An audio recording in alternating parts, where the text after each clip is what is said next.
नमस्कार। कहानीनामा में मैं हूं अनुराग अज्ञे। 1857 के सिपाही विद्रोह के नायक मंगल पांडे की आज पुण्यतिथि है। एक बार फिर कहानीनामा में आइए जानते हैं कि मंगल पांडे ने 1857 की क्रांति में किसे मारी थी आखिरी गोली। मंगल पांडे को 8 अप्रैल 1857 को फांसी दी गई थी। स्थानीय जल्लादों ने मंगल पांडे को फांसी देने से मना कर दिया। इसके बाद कोलकाता से 4 जल्लादों को बुलाकर इस फौजी को फांसी दी गई।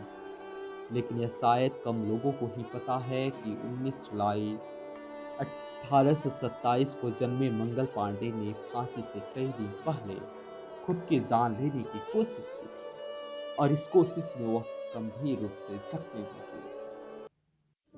कहानी 29 मार्च 1857 की। यह साल 1857 के मार्च महीने की 29 तारीख थी। मंगल पांडे 34वीं बंगाल नेटिव इन्फेंट्री के साथ बैरकपुर में तैनात थे। सिपाहियों में जबरन ईसाई बनाए जाने की लेकर कई तरह की अफवाहें फैल रही थी। 1857 के विद्रोह में ब्रिटिश लेखको वैगनर ने अपनी किताब the great fear of 1857 rumours conspiracies and making of the Indian uprising में 29 मार्च की घटना को सिलसिलेवार अंदाज में बयां किया है। वैगनर लिखते हैं कि सिपाहियों के मन में बैठे डर को जानते हुए मेजर जनरल जेपी हेरेसी ने यूरोपीय सैनिकों के हिंदुस्तानी सिपाहियों पर हमला बोलने की बात को अफवाह करार दिया। लेकिन यह संभव है कि हेयरशी ने सिपाहियों तक पहुंच चुकी इन अफवाहों की पुष्टि करते हुए स्थिति को बिगाड़ दिया। मेजर जनरल के इस भाषण से आतंकित होने वाले सिपाही 34वीं बंगाल नेटिव इन्फेंट्री के मंगल पांडे भी थे।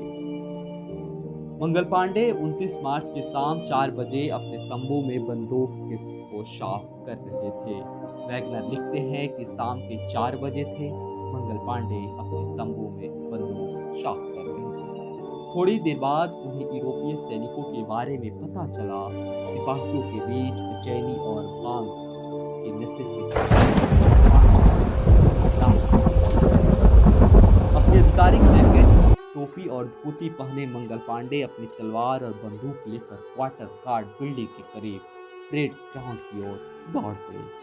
ब्रितानी इतिहासकार रोजी लिलवेलन जोन्स ने अपनी किताब the great uprising in India 1857 untold story Indian and British में मंगल पांडे को 2 ब्रितानी सैनिक अधिकारियों पर हमला बोलने की घटना को बयां किया है। जोन्स लिखती है कि तलवार और अपनी बंदूक से लैस मंगल पांडे ने क्वार्टर गार्ड के सामने घूमते हुए अपनी रेजिमेंट को भड़काना शुरू कर दिया। वह रेजिमेंट के सैनिकों को यूरोपीय सैनिकों द्वारा उनके खात्मे की बात कहकर भड़का रहे थे। सर्जेंट मेजर जेम्स विसन इस सब के बारे में जानने के लिए पैदल ही बाहर निकले और इस पूरी घटना के चश्मदीद गवाह हवलदार शेख पलटू के मुताबिक पांडे ने विशन पर गोली चलाई, लेकिन यह गोली विशन को नहीं लगी। जोन्स लिखती है कि जब एडजुटेंट लेफ्टिनेंट वैम्पेंदे भाग को इस बारे में पता लगा तो अपने घोड़े पर सवार होकर वहां पहुंचे और पांडे को अपनी बंदूक लूट करते हुए देखा। मंगल पांडे ने फिर एक बार गोली चलाई और फिर एक बार निशाना चूक गया।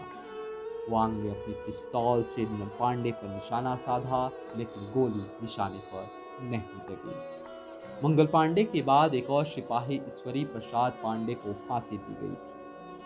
इतिहासकार कीमे वैगनर इस सिपाही के बारे में लिखते हैं कि जब सर्जेंट मेजर विशन ने ईश्वरी पांडे से मंगल पांडे को पकड़ने को कहा तो ईश्वरी प्रसाद ने जवाब दिया कि मैं क्या कर सकता हूँ, मेरे नायक एडजुटेंट के पास गए हैं, हवलदार फील्ड ऑफिसर के पास गए हैं, क्या मैं अकेले ही उन पर काबू पाऊं? जोन्स इस संघर्ष के बारे में आगे लिखती हैं कि मंगल पांडे ने अपनी तलवार से सर्जेंट मेजर और एडजुटेंट पर हमला बोल दिया और दोनों को गंभीर रूप से घायल कर दिया। इस दौरान सिर्फ एक हिंदुस्तानी अधिकारी शेख पलटू ने आकर ब्रितानी सैन्य अधिकारियों का बचाव करने की कोशिश की और पांडे इससे वार नहीं करने को कहा, लेकिन पांडे ने पलटू पर भी वार किया। जोन्स के मुताबिक पलटू ने बताया कि इसके बाद मंगल पांडे को मैंने कमर से पकड़ लिया। जोन्स लिखती हैं, लेकिन इसके बाद पलटू ने जमदार ईश्वरी पांडे को मंगल पांडे को पकड़ने के लिए 4 सैनिकों को भेजने को कहा। तो ईश्वरी प्रसाद ने पलटू को बंदूक दिखाते हुए कहा कि अगर मंगल पांडे को भगाने नहीं देंगे तो वह गोली चला देंगे। पलटू ने बताया, घायल होने के कारण मैंने उसे जाने दिया। जोन्स लिखती है कि इसके बाद मंगल पांडे ने अपने साथियों को गालियां देते हुए कहा, तुम लोगों ने मुझे भड़का दिया और तुम डैश डैश मेरे साथ नहीं हो। जोन्स आगे बताती हैं कि घुड़सवार और कई पैदल सैनिकों ने मंगल पांडे की ओर बढ़ना शुरू कर दिया और यह देखकर मंगल पांडे ने बंदूक की नाल को अपने सीने में लगाया, पैर के अंगूठे से ट्रिगर दबाया। गोली से उनकी जैकेट और कपड़े जलने लगे और वह घायल होकर जमीन पर गिर पड़े। नमस्कार, कहानीनामा में आप सुन रहे थे मैं अनुराग अज्ञे। नमस्कार।